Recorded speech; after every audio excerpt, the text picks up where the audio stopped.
Making life better, bikin hidup lebih baik.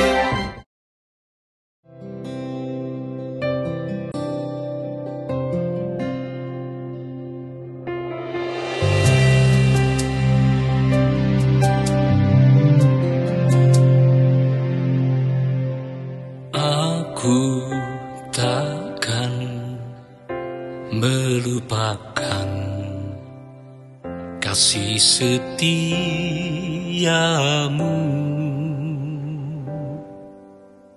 Aku takkan meninggalkan panggilanmu, Tuhan. Terlalu mulia, oh sungguh berharga, menjadi hamba Sang Pencipta, oh sungguh mulia.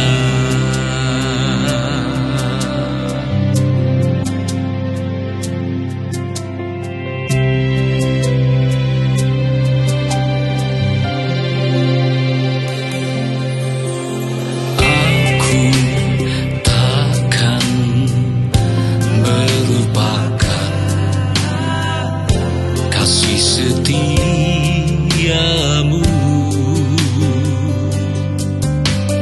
aku takkan meninggalkan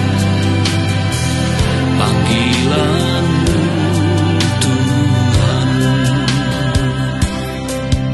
Terlalu mulia, oh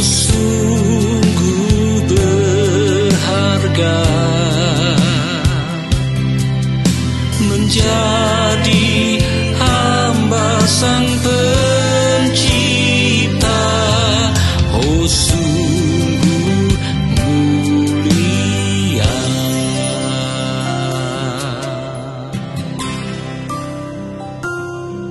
Ini aku, utuslah aku kemanapun kau mau. Ini aku, utuslah aku kepada siapapun.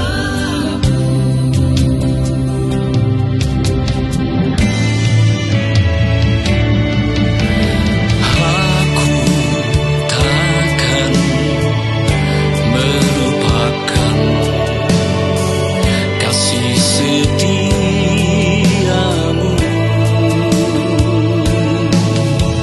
Aku takkan meninggalkan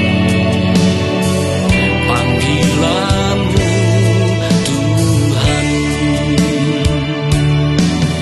Terlalu mulia, oh sungguh berharga,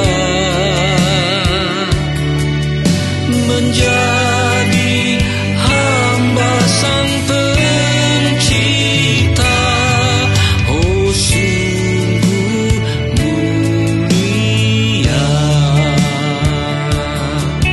Menjadi hamba Sang Pencipta, oh sungguh mulia.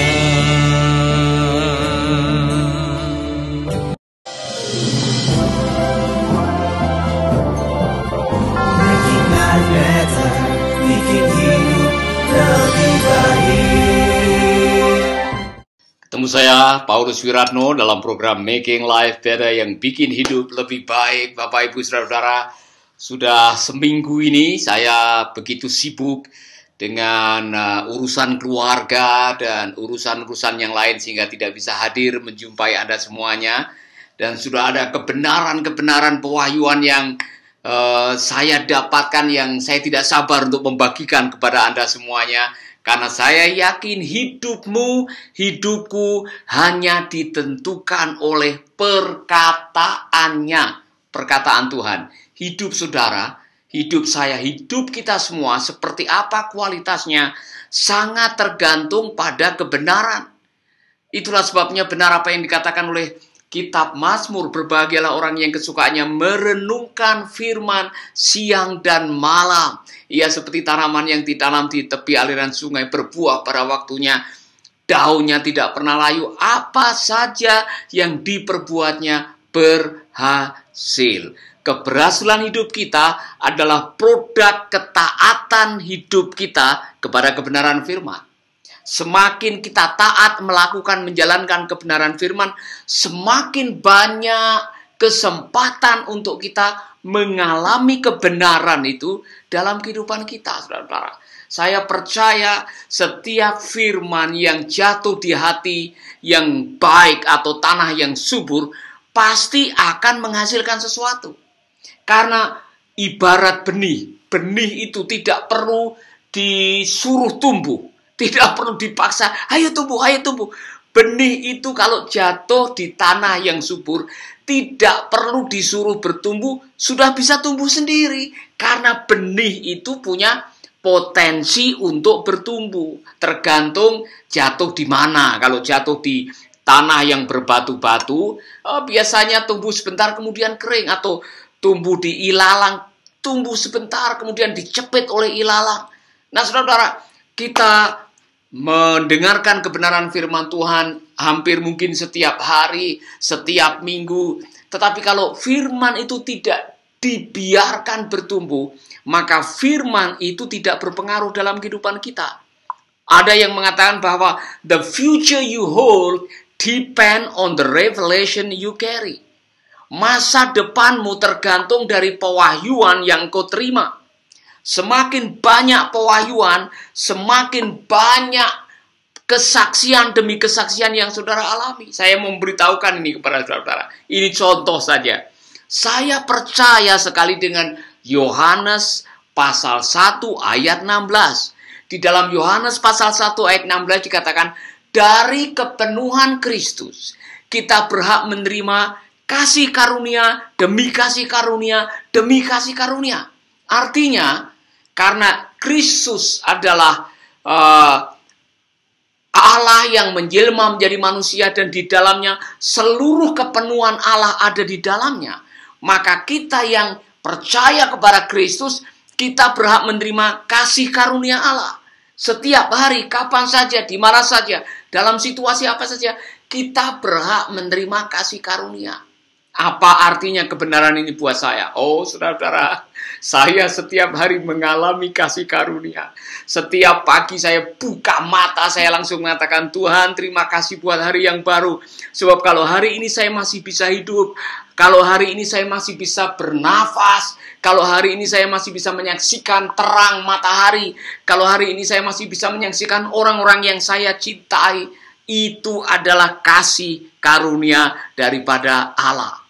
Itulah sebabnya saudara-saudara, saya membiasakan diri setiap pagi sebelum melakukan apa-apa datang kepada Tuhan. Masuk dalam hadiratnya, bicara kepadanya, ucapkan syukur dan izinkan Tuhan berbicara kepada kita. Dan hari itu akan menjadi hari yang luar biasa. Amin. Hidupmu, hidupku hanya ditentukan oleh perkataannya. Hari ini, saya mau berbagi dengan saudara mengenai bagaimana caranya mengelola penderitaan. Amin. Ambil catatan saudara, ambil Alkitab saudara. Kita akan belajar mengenai mengelola penderitaan. Kenapa? Karena setiap manusia yang hidup pasti akan menghadapi penderitaan. Tidak ada orang yang menginjakkan kaki di bumi dan tidak mengalami penderitaan. Tidak ada. Hampir semua manusia, hampir semua insan, hampir semua orang yang pernah tinggal di bumi ini pasti punya pengalaman menderita. Saudara, kenapa penderitaan diizinkan terjadi dalam kehidupan kita? Saudara, saya belajar bahwa ternyata penderitaan adalah bagian dari sekolah kehidupan. Sementara saudara mendengarkan atau menyaksikan ini, mungkin saudara juga sedang menderita. Ada yang menderita karena kena PHK, ada yang menderita oleh karena sudah tidak lagi punya usaha, usahanya bangkrut, sudah tidak punya lagi kesempatan untuk bisa melayani karena pelayanannya akhirnya tertutup. Tidak ada jalan keluar karena kesulitan. Ada yang menderita karena ditinggalkan orang-orang yang dicintainya. Ada yang menderita oleh karena harapannya tidak bisa menjadi kenyataan. Kita semua, kalau kita mau jujur, kita punya pengalaman menderita. Dan kalau saudara tanya kepada saya, Pak Paulus punya pengalaman penderitaan. Oh, saudara-saudara, saya bisa menceritakan pengalaman penderitaan saya dari kecil sampai sekarang. Kalau ditulis tidak akan ada habis-habisnya. Menderita pada waktu kecil, katanya ditinggal ayah karena ditahan, karena dia terlibat dengan organisasi terlarang, hidup dalam kesulitan. Saudara-saudara, masa kecil dilecehkan. Orang Jawa bilang hidup saya itu dulu seperti keleleran, ya kan? Tidak terurus, ditinggal minggat. Saudara, ada banyak pengalaman penderitaan. Nah, kita semua kalau mau jujur, kita semua punya penderitaan. Saudara punya penderitaan, saya punya penderitaan. Masalahnya adalah bagaimana kita mau mengelola penderitaan ini. Saudara-saudara, saya mau mengajak saudara-saudara, ternyata tidak semua penderitaan itu buruk. Tidak semua penderitaan itu jelek. Tidak semua penderitaan itu negatif. Dalam hidup ini kita diizinkan oleh Tuhan menghadapi penderitaan karena di balik setiap penderitaan ada rencana Allah untuk membentuk karakter dan pendewasaan iman. Itulah sebabnya kalau kita punya sikap yang baik menghadapi penderitaan, pada akhirnya kita akan keluar dari penderitaan dengan kemuliaan. Saudara-saudara, maka jangan pernah merasa takut menghadapi penderitaan. Amin. Lalu apa artinya penderitaan dalam hidup kita? Bagaimana kita mengelolanya? Dan sebelum kita bisa mengelola, saudara-saudara harus memahami bahwa ternyata apa yang pernah saya dengar itu benar. No pain, no gain. Kalau mungkin diterjemahkan dalam bahasa Indonesia itu mirip-mirip seperti berakit-rakit ke hulu, berenang-renang ke tepian. Bersenang-senang kemudian, atau bersakit-sakit dahulu, bersenang-senang kemudian. Di dalam hidup ini, kita akan diizinkan oleh Tuhan menghadapi penderitaan. Dan kalau kita memiliki perspektif yang benar, untuk apa kita menderita, Anda tidak akan pernah takut menghadapi penderitaan. Saudara, yang pertama, saya menemukan kebenaran ini. Penderitaan tidak selalu buruk. Karena penderitaan mendekatkan diri kita kepada Tuhan. Alkitab mengatakan bahwa Allah dekat dengan orang yang hancur hatinya. Allah dekat dengan orang yang remuk hatinya. Allah dekat orang yang tertindas, yang dilecehkan, yang sedang mengalami masalah-masalah dalam kehidupan. Doa mereka didengar oleh Tuhan. Itulah sebabnya saudara-saudara, jangan takut menderita, karena penderitaan bisa mendekatkan hidup Anda kepada Tuhan. Haleluya. Amin. Ketika kita sedang menghadapi tantangan, ketika kita menghadapi problema yang tidak bisa diselesaikan dengan akal sehat, dengan nalar manusia, dengan pangkat dan kedudukan, apa yang kita lakukan? Kita datang kepada Tuhan. Kita tersungkur di kakinya dan kita mengatakan, Tuhan, Engkau sanggup menolong saya. Aku bawa segala pergumulan kepadamu. Ketika kita sudah mulai mendekat kepada Tuhan, maka Alkitab mengatakan, mendekatlah kepadaku, maka aku akan mendekat kepadamu. Ketika kita mendekat kepada Tuhan, ketika kita datang kepada Tuhan, kita merasakan hubungan yang baik dengan Tuhan. Ada ketenangan demi ketenangan yang pada akhirnya kita bisa merasakan. Saya ingat, saudara-saudara, ada seorang nabi atau seorang yang luar biasa namanya Daud. Dia pernah menghadapi masa-masa yang sulit dalam hidupnya. Daud pernah dikudeta oleh anaknya sendiri yang namanya Absalom. Dalam keadaan terjepit karena sebagian tentaranya, sebagian penasihatnya membelot dan bergabung dengan anaknya mengadakan rapat gelap. Pada waktu anaknya melancarkan serangan mau mengusir ayahnya, Daud meninggalkan istana, pakai sandal jepit, menangis, meneteskan air mata. Dan pada akhirnya di tengah jalan dia ketemu dengan musuh lamanya dan keluarganya dan mengatakan, syukur bagimu tidak ada pertolongan lagi daripada Allah. Tetapi Daud dalam Mazmur pasal yang ketiga, dia mengatakan, ya Tuhan, betapa banyaknya lawanku. Banyak orang yang bangkit menyerang aku. Ada yang mengatakan, bagimu tidak ada lagi pertolongan daripada Allah. Tetapi Engkau Tuhan, Engkau adalah perisaiku, Engkau adalah yang mengangkat kepalaku. Dan dengan nyaring aku berseru kepada Tuhan. Dan Tuhan mendengarkan aku dari gunungnya yang kudus. Aku tidur dan aku tidak takut kepada puluhan ribu orang yang mengepung aku. Ketika Daud sedang dalam penderitaan, dia tahu kemana tempat yang tepat. Dia tahu kepada siapa curhat. Dia tahu kepada siapa dia harus membagikan bebannya. Dia datang kepada Tuhan. Itulah sebabnya, saudara-saudara, penderitaan bisa mendekatkan kita kepada Tuhan. Maka ketika engkau sedang diizinkan oleh Tuhan menderita, jangan lupa datanglah kepada Tuhan. Karena di sanalah Anda mendapatkan kekuatan. Dan Tuhan tidak akan pernah meninggalkan Anda. Karena janjinya, aku menyertai kamu sampai kesudahan zaman. Saudara-saudara, saya punya pengalaman pribadi waktu saya sakit kanker. Saya menderita kanker di rongga sinusitis stadium 3. Saya harus kemoterapi 15 kali. Saya harus menjalani radiasi 35 kali. Dan itu pengalaman yang menyakitkan sekali, saudara-saudara. Di tengah-tengah situasi seperti itu, saya harus menghadapi kenyataan saya tidak sanggup membayar biaya perawatan yang hampir 400 juta. Dan saya harus tinggal di Singapura selama 3 bulan. Tapi di masa-masa sulit, ketika istri saya menggandeng saya ke cancer center untuk pengobatan, di sanalah hati saya selalu terarah kepada Tuhan. Setiap kali saya memasuki cancer center, saya mulai mengangkat hati saya dan saya mengatakan, Tuhan, kalau hari ini saya masih hidup, itu karena semata-mata kemurahan Tuhan. Kalau hari ini saya masih bisa bernafas, bisa tersenyum, bisa menggandeng pasangan saya, itu semata-mata karena kemurahan Tuhan. Saudara-saudara, 3 bulan di Singapura, perawatan kanker membuat saya lebih dekat kepada Tuhan.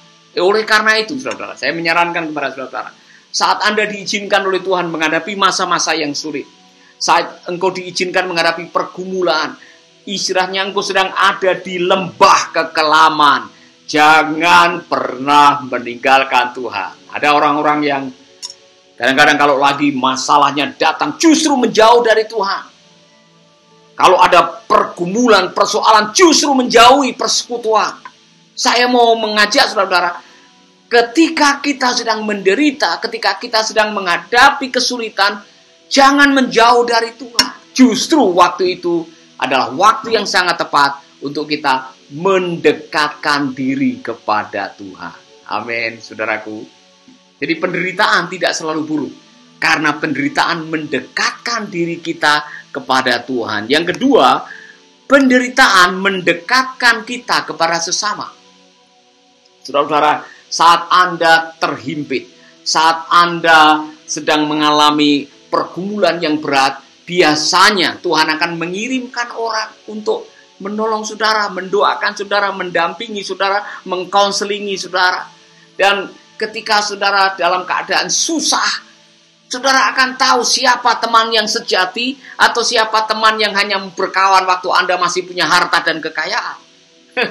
Saudara masih ingat ada kisah anak yang terhilang yang dia meminta warisan dari ayahnya, dia pergi ke negeri yang jauh, dia pesta habiskan uangnya untuk segala macam pesta pora, dan ketika uangnya habis, temannya habis. Tetapi ketika kita menyadari bahwa kita sedang menghadapi pergumulan dan kita berdoa kepada Tuhan, Tuhan akan mengirimkan teman-teman, Tuhan akan mengirimkan orang, Tuhan akan mengirimkan konselor, Tuhan akan mengirimkan orang tua rohani yang mendampingi kita dan mau mendengar keluhan kita, saudara. Daud masih punya teman dekat yang namanya Yonatan.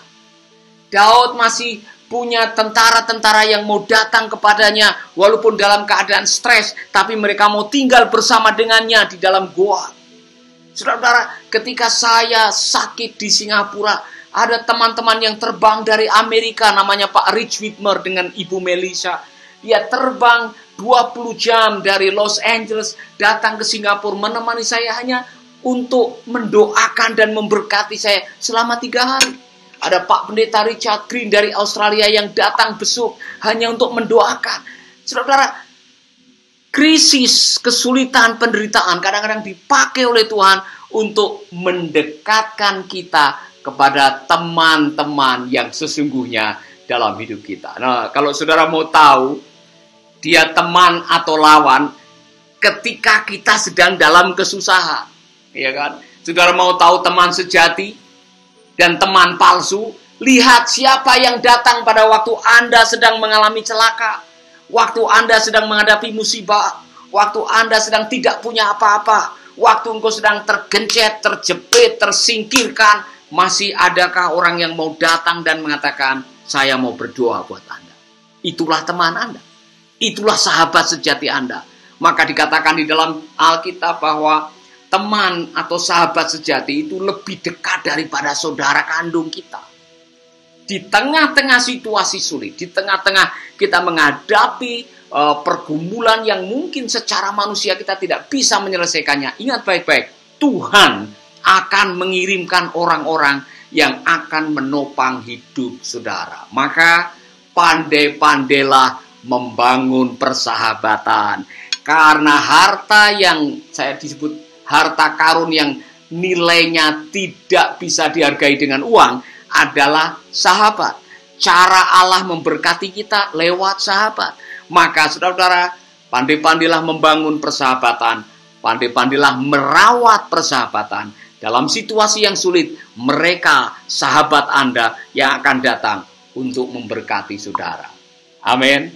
Amin, saudara-saudara. Punya sahabat? Saya harap saudara punya sahabat. Yang berikutnya, saudara jangan tangguh dengan penderitaan. Jangan lari dari penderitaan. Penderitaan adalah bagian dari perjalanan kehidupan. Oleh karena itu, saudara, sadarilah bahwa penderitaan tidak selalu jelek. Penderitaan tidak selalu buruk karena penderitaan membentuk karakter Kristus di dalam diri kita. Alkitab mengatakan, hendaklah kamu memiliki pikiran dan perasaan Kristus. Nah, apa pikiran dan perasaan Kristus? Buah-buah roh, kasih, sukacita, panjang sabar, ya kan, kebaikan, kemurahan, self-control, itu semua adalah karakter ilahi. Lalu bagaimana pembentukannya terjadi? Melalui kesulitan.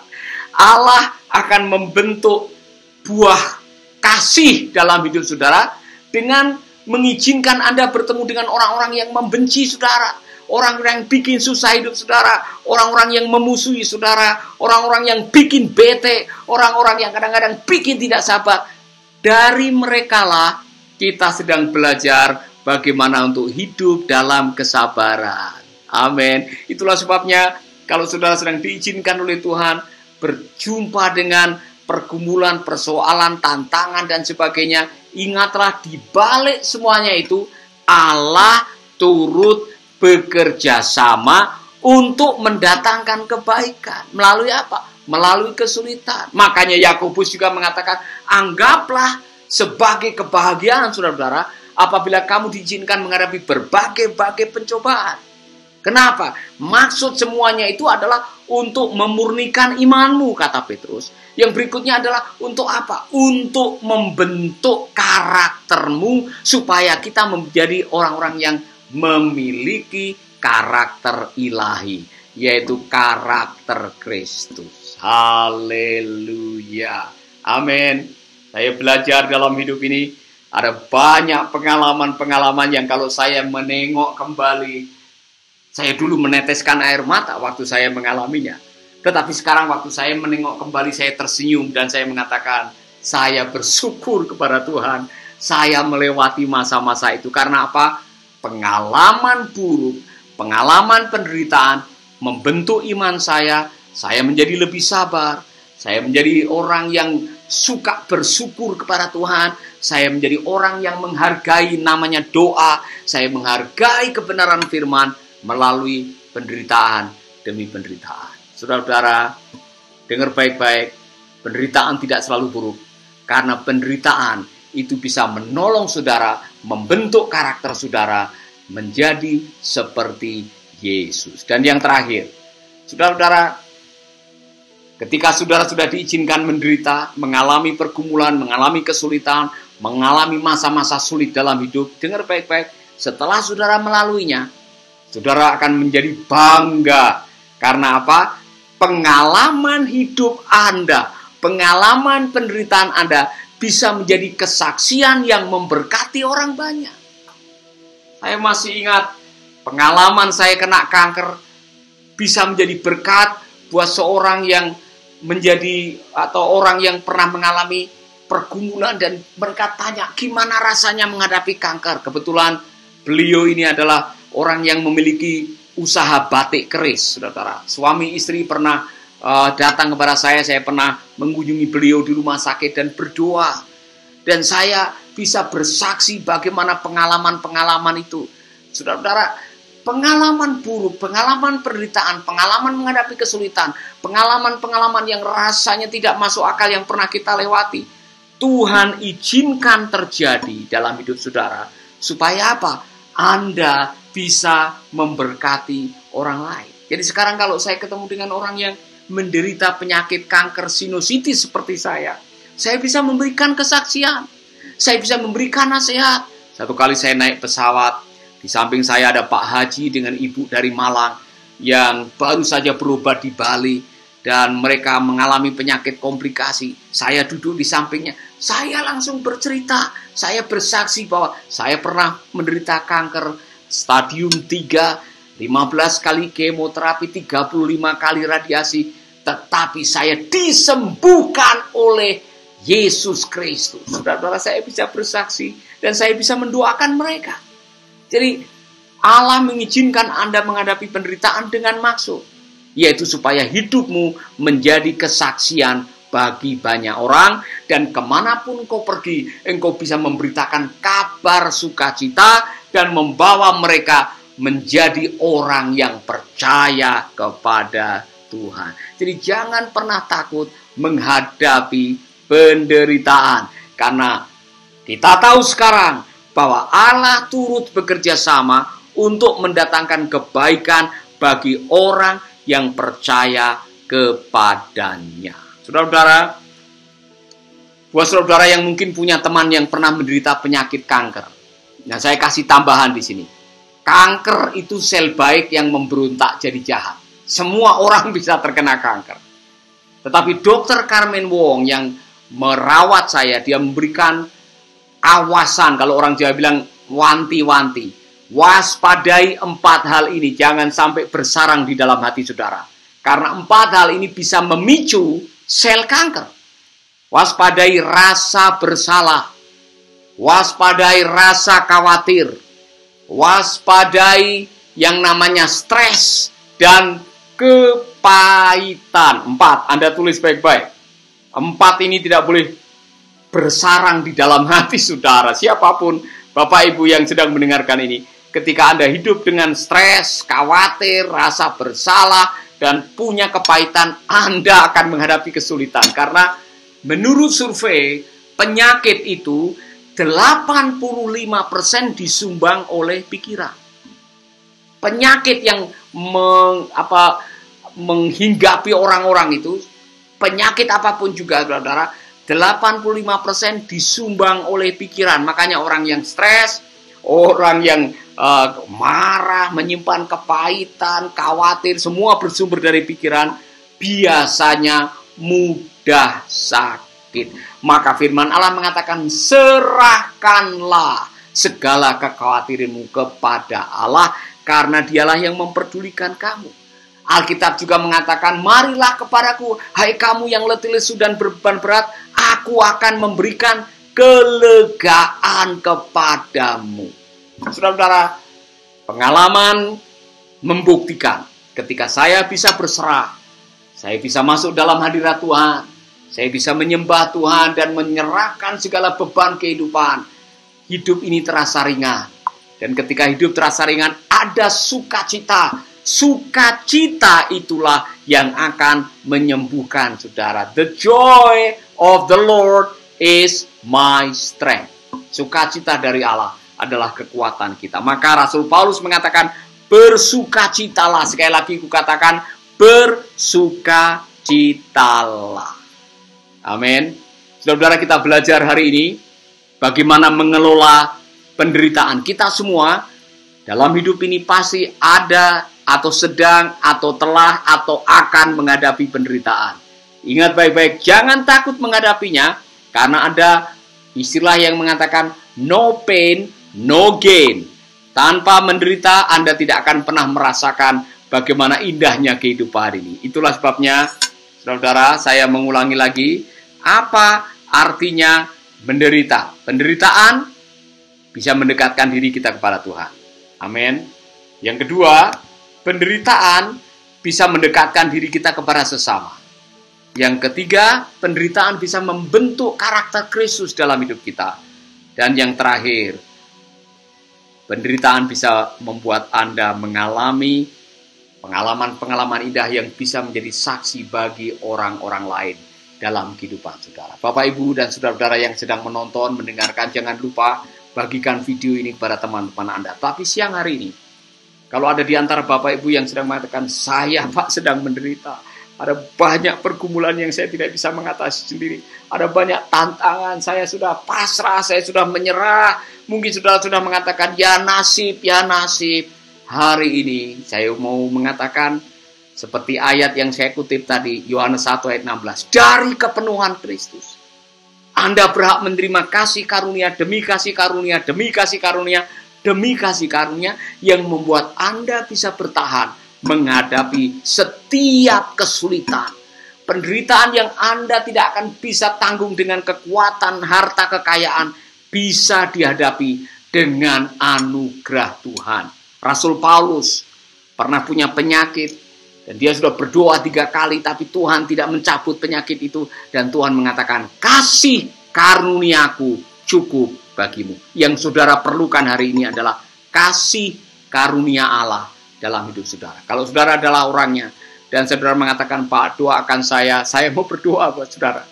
Taruh tangan di dada, dan izinkan Tuhan menjamah saudara, izinkan Allah menyembuhkan saudara. Amin, memulihkan saudara, dan menolong saudara. Mari kita berdoa. Haleluya. Bapa kami di dalam surga, aku berdoa buat sahabat-sahabatku yang sedang diizinkan menghadapi kesulitan, menghadapi penderitaan, menghadapi pergumulan, menghadapi masalah, menghadapi musibah atau mungkin petaka dalam hidup mereka. Kami tahu bahwa Tuhan turut bekerja sama untuk mendatangkan kebaikan. Kami tahu pencobaan yang kami alami adalah pencobaan yang biasa, tidak melebihi kekuatan kami, dan bahwa Engkau memberikan jalan keluar pada waktu kami sedang menghadapi cobaan. Kami tahu Bapa, bahwa Engkau tidak pernah meninggalkan kami sendiri. Kami tahu bahwa Engkau mendengar doa kami dan Engkau memperhatikan kami. Aku berdoa buat sahabat-sahabat kami sekarang ini, di dalam nama Yesus, jamah mereka Bapa, jamah mereka, jamah mereka, berikan kelegaan, berikan kekuatan, berikan pemulihan. Biarlah kami terus percaya kepadamu. Di dalam nama Yesus kami berdoa. Amin, amin, amin. Saudara, saya berdoa agar kiranya Tuhan akan menolong saudara, Tuhan memberkati saudara. Amin. Haleluya. Percayalah, aku percaya. Sebuah lagu.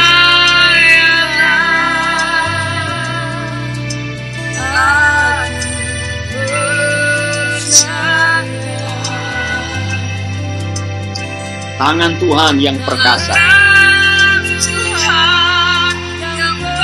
pasti akan tolong saya.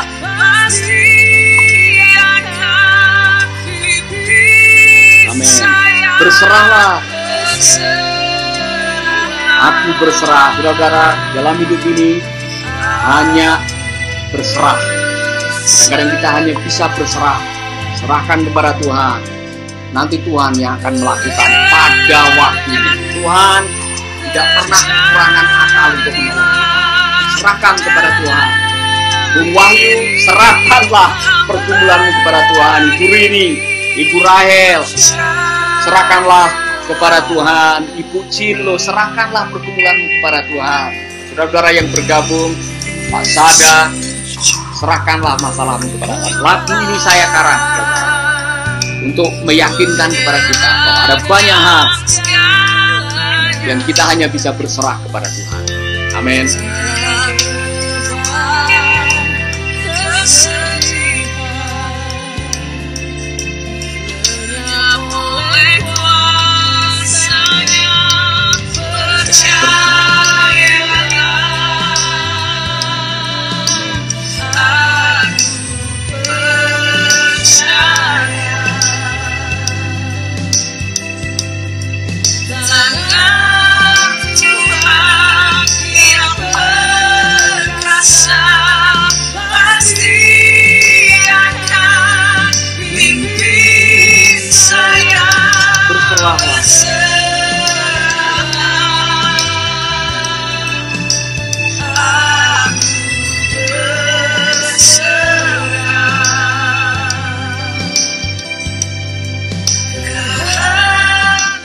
Saudara-saudara, lagu ini saya ciptakan beberapa tahun yang lalu pada saat hidup saya ada di dasar, ada di lembah kekelaman. Saya tidak tahu apa yang harus saya lakukan dan saya mengambil sebuah keputusan berserah dan percaya kepada Tuhan dan saksikan bagaimana Allah pada akhirnya melakukan pertolongan dalam hidup kita. Amin. Amin, saudara. Itulah pesan kita pada hari ini. Saat kita diizinkan menderita, jangan lupa kita meyakini bahwa ternyata penderitaan yang Tuhan izinkan itu ada maksudnya, yaitu untuk mendekatkan diri kita kepadanya, mengenal Tuhan lebih jauh, mengalami hadiratnya, dekat dengan orang-orang yang setia menjadi sahabat kita, mengalami pertumbuhan secara iman, karakter kita dibentuk menjadi karakter Kristus, dan kita menjadi orang-orang yang bisa bersaksi karena punya pengalaman bersama dengan Tuhan. Kiranya saudara diberkati, dan kalau saudara diberkati oleh program ini, jangan lupa sekarang juga bagikanlah video ini kepada teman-teman saudara. Dan saya ingin berterima kasih kepada saudara yang sudah bergabung, Ibu Oki Dorcas yang mengatakan amin. Terima kasih Pak Pendeta yang sudah menguatkan kami lewat firman Tuhan siang ini. Tuhan memberkati Ibu Oki. Ini ada sahabat kita Gilian, ya kan? Terima kasih, dia kirim gambar saja. Stera Sifra mengatakan amin, terima kasih, God bless you. Pak Wahyu bilang terpujilah Tuhan, haleluya, terima kasih Pak Wahyu, God bless you. Dan ada beberapa saudara, amin Bapak Pendeta, ya kan? Luar biasa, Tuhan memberkati. Ini Bung Sada dan banyak saudara yang berkirim. Flora, ya Ibu Flora, amin, benar apa yang disampaikan Bapak itu yang aku alami dan aku rasakan sekarang, puji Tuhan, amin. Jadi saudara yang sudah bergabung tidak saya sebutkan semuanya. Ada Bung Stemi ya yang hidup untuk melayani, bukan melayani untuk hidup. Ya baik, itu luar biasa pernyataan seorang pelayan, harusnya begitu ya. Amin. Tuhan Yesus memberkati dan masih banyak yang lainnya. Saya mau berpesan kepada Anda, sampaikan, sharekan video ini untuk sahabat-sahabat Anda supaya lebih banyak orang yang diberkati. Ibu Eva juga, Febrianti Poliwo yang mengatakan amin. Amin saudara, jangan lupa ikuti lagi Making Life Better besok pagi jam 8.30 saya akan berbagi tentang kebenaran firman Tuhan yang saya yakin kita semua perlu untuk memahaminya. Amin. Tuhan memberkati saudara. Sampai jumpa besok pagi jam 8.30 waktu Bali. Dan jangan lupa bagikan video ini kepada sahabat-sahabat Anda. God bless you. Making life better, bikin hidup lebih baik.